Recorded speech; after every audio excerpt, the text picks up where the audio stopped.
Hello friends, welcome to our own channel daily stock. तो आज हम आपको FCS सॉफ्टवेयर पे शेयर एनालिसिस बताने वाले हैं और फंडामेंटल्स के साथ बताएंगे आपको इस शेयर में निवेश करना चाहिए या नहीं करना चाहिए। आगे बढ़ने से पहले अगर आपने हमारे चैनल को सब्सक्राइब नहीं किया हो तो आप हमारे चैनल को ज़रूर सब्सक्राइब कर दीजिएगा और साथ ही में हिट द बेल आइकन। तो सबसे पहले आपको बताते हैं FCS सॉफ्टवेयर सोल्यूशन लिमिटेड काम क्या करता है। तो ये जो सॉफ्टवेयर प्रोडक्ट होते हैं उन्हें डेवलप करता है और साथ ही में मार्केटिंग भी करता है और ये BPO का काम भी करता है। इसका ये मतलब होता है कि कोई ये ऑलरेडी अपना काम कर रही है लेकिन कोई कंपनी जो है उनका एक पार्ट जो वो खुद नहीं कर सकते तो वो ऐसी कंपनीज को अपना काम देते हैं और उस सर्विस को बोलते हैं BPO। तो ये सर्विस भी प्रोवाइड करता है और साथ ही में सॉफ्टवेयर डेवलप करता है और ई-लर्निंग सर्विस सेक्टर। तो ये कंपनी FCS सॉफ्टवेयर ये सब काम करता है। कंपनी डेटा की बात करें तो मार्केट कैप है 239.34 करोड़ का। तो ये एक स्मॉल कैप कंपनी है जिसका आप इंडस्ट्री का P 42.33 है, लेकिन यहाँ पर कंपनी का P नहीं दिया हुआ है क्योंकि कंपनी लॉस में है। बुक प्राइस की बात करें तो 0.80, या आपको जो बुक वैल्यू है 1.75 रुपीज़ उससे भी कम रुपीज़ में मिल रहा है। और डिलीवरेबल परसेंटेज है आज के दिन की 99.99%, मतलब इतनी डिलीवरी शेयर की उठाई गई है। इसका बीटा है 0.68, मतलब कि अगर मार्केट 1% ऊपर जाता है तो इसका शेयर प्राइस 0.68 के बीटा से ऊपर जाएगा। फाइनेंशियल ट्रेंड की बात करते हैं तो जैसे कि आप यहाँ पर नेट प्रॉफिट आप देख ही नहीं सकते और सिर्फ नेट लॉस ही है। 2018 में अगर आप देखो तो कंपनी का जो रेवेन्यू है 40.88 करोड़ का था, मतलब आप 40 करोड़ 88 लाख। तो उस टाइम कंपनी का जो लॉस था वो था 58 करोड़ 36 लाख।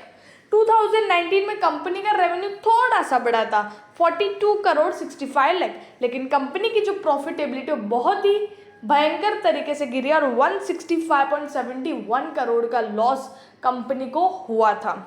2020 में कंपनी का जो प्रॉफिट है 40.74 करोड़ और 2021 में कंपनी ने सबसे कम रेवेन्यू जनरेट किया, दैट इज 36 करोड़।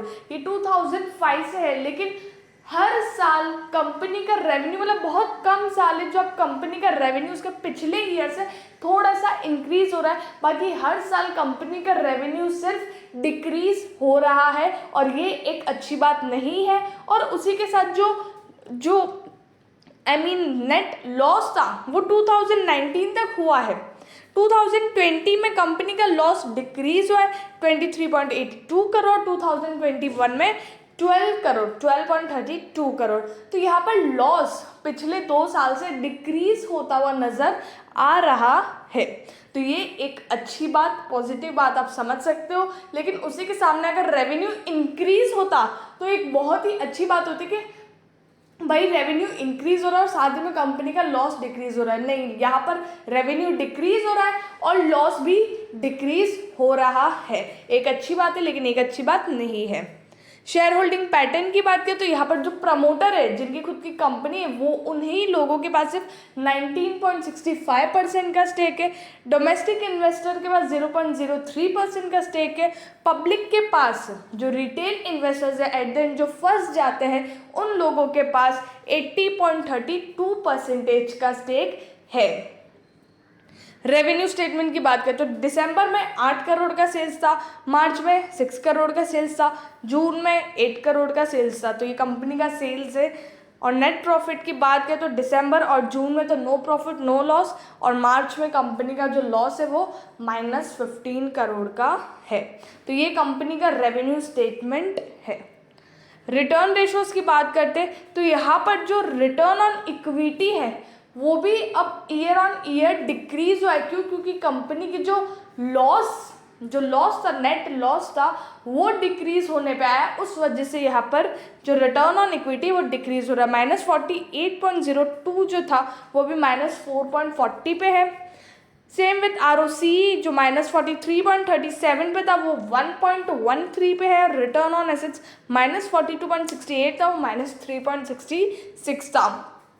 अगर इसी तरह कंपनी का लॉस डिक्रीज ही होता रहा तो कंपनी मतलब अच्छा परफॉर्म कर सकती है।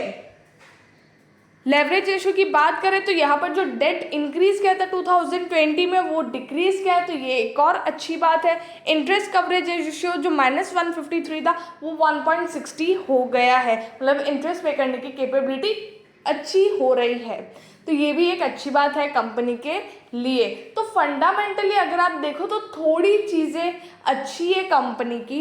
अब एट लास्ट बात करते हैं मार्केट प्राइस की। 5 ईयर हाई है 2.50, करंटली 1.40 रुपीज़ पर चल रहा है, 3.70 रुपीज़ ऊपर है, 0.05 रुपीज़ ऊपर है आज के दिन में। तो करंटली अगर आप देखो तो इसका जो ऑल टाइम हाई है वो 15 रुपये है, और अगर अभी ये जिस तरह से मतलब इसका जो रेवेन्यू अगर इंक्रीज होने पे आता है और इसका जो लॉस जैसे कि डिक्रीज हो रहा है और ये इसी तरह चलता रहा, तो कंपनी में अच्छा खासा मतलब आपको जो शेयर है वो आपका डबल होते हुए नज़र आ सकता है।